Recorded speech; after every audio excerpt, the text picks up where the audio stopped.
Doctor साहब, ये बहुत बहुत स्वागत है आपका हमारे चैनल में। जी नमस्कार। तो आज हम आपसे बात करने वाले हैं कि किसी को काला मोतियाबिंद की जो समस्याएं होती हैं ये क्यों होती हैं। काला मोतियाबिंद एक बहुत ही घातक किस्म की बीमारी है और इसके बारे में पहले इसकी एक खासियत है। इसको हम अपने मेडिकल साइंस में इसको एक साइलेंट किलर के नाम से जानते हैं।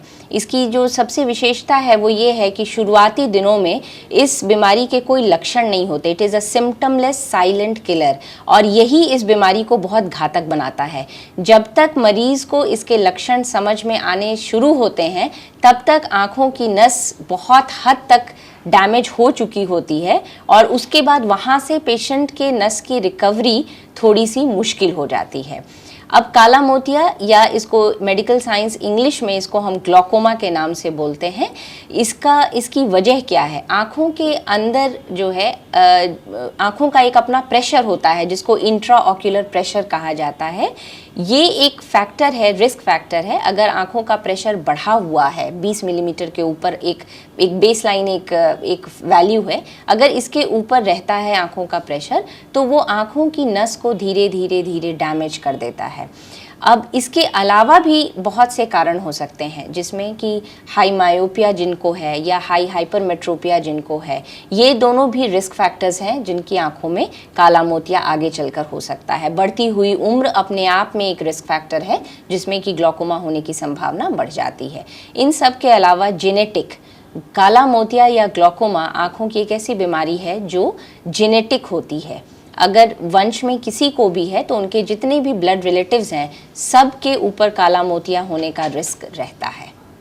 तो अगर जैसे कि आपने बताया कि इसके कोई लक्षण नहीं होते हैं और जब तक लक्षण किसी को पता चलते भी हैं तब तक बहुत देर हो जाती है, तो इसका किस तरीके से एक आदमी समझ सकता है जिसको ये समस्याएं हो रही हैं, काला मोतियाबिंद हुआ है, तो आखिर कैसे वो समझे कि उसे काला मोतियाबिंद हो रहा है? जी, अभी जैसे मैंने कुछ रिस्क फैक्टर्स का जिक्र किया, जिनको भी हाई मायोपिया है, जो बहुत ज़्यादा माइनस का चश्मा लगाते हैं, हाई हाइपरमेट्रोपिया है मतलब प्लस का नंबर जिनका ज़्यादा है, इसके अलावा जिनकी उम्र बढ़ रही है 40 के ऊपर, इसके अलावा जो लोग भी डायबिटिक हैं, हाइपरटेंसिव हैं, जिनको ब्लड प्रेशर की समस्या है, इसके अलावा जिनके भी खानदान में, जिनकी भी फैमिली में अंधेपन की हिस्ट्री है या ग्लॉकोमा की हिस्ट्री रही है, इन सब लोगों को हमेशा अपने एक आई स्पेशलिस्ट से साल में एक बार अपने आँखों की जांच कराते रहना उनके लिए कंपलसरी है। इसके अलावा कुछ और बातें हैं जो मैं अभी इसमें डिस्कस करना चाहूँगी।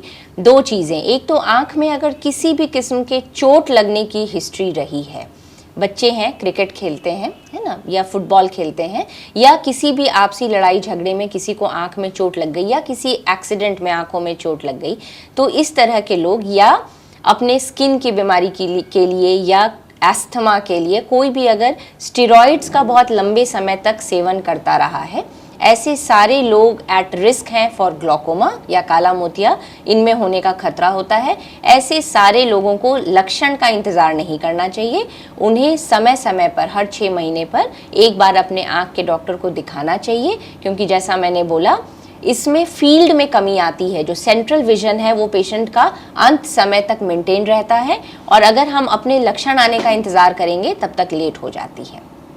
तो अगर इलाज की बात कर ले तो इलाज किस तरीके से कोई करवाए, अपना डॉक्टर के पास कब जाए, डॉक्टर कैसे सलाह लें? जी, जैसा मैंने बोला, जिनके भी अंदर कुछ भी इस किस्म के रिस्क फैक्टर्स हैं उन्हें साल में एक बार अपने आँख की जांच एक आई स्पेशलिस्ट से करानी है और इसमें आँखों का प्रेशर बहुत इम्पोर्टेंस रखता है। और साथ में हम एक जांच करते हैं जिसको कि पेरीमेट्री बोलते हैं या फील्ड टेस्ट बोला जाता है, और साथ में एक OCT, ऑप्टिकल कोहेरेंस टोमोग्राफी नाम से भी एक जांच की जाती है। इन सब जांचों की मदद से जो आई स्पेशलिस्ट होते हैं वो निष्कर्ष पे पहुंचते हैं कि पेशेंट को इलाज की ज़रूरत है या उसको सिर्फ अंडर ऑब्जर्वेशन रखना है। एक बार जब ये तय हो जाता है कि मरीज़ को अब इलाज की ज़रूरत है, तो आज साइंस की बहुत बड़ी देन है, मैं कहूँगी वरदान है। नहीं तो कुछ दशक पहले, कुछ सालों पहले तक काला मोतिया से लोग अंधे हो जाया करते थे, लेकिन अब ऐसे लेज़र्स अवेलेबल हैं जिनकी मदद से आँखों के प्रेशर को कंट्रोल किया जा सकता है।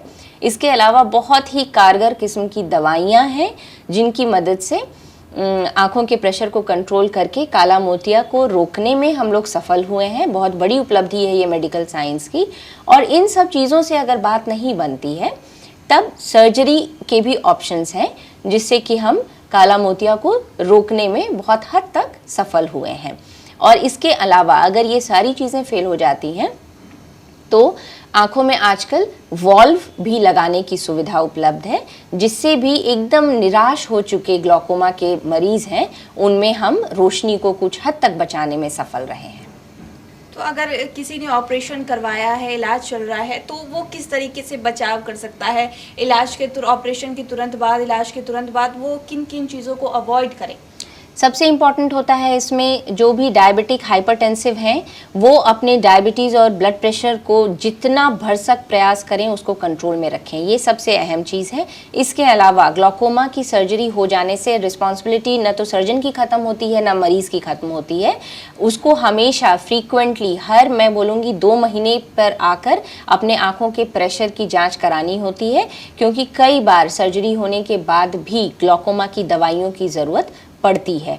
तो इसमें ग्लॉकोमा के सर्जरी का जो सक्सेस है वो सबसे ज़्यादा निर्भर इसी बात पे करता है कि पेशेंट और उनके अटेंडेंट्स, उनकी फैमिली वाले लोग फॉलो अप को लेकर कितना सीरियस हैं, क्योंकि ये बीमारी का सक्सेसफुल इलाज जो है या सक्सेसफुल रोकथाम जो हम बोलते हैं, सफल रोकथाम, वो सिर्फ और सिर्फ फॉलो अप पर ही निर्भर करता है। मरीज़ जब तक आएगा नहीं हमारे पास फॉलो अप के लिए, तब तक हम उसकी बीमारी को मॉनिटर नहीं कर पाएंगे, ऑब्जर्व नहीं कर पाएंगे, क्योंकि समय समय पर उसमें दवाइयों को बदलने की ज़रूरत पड़ सकती है।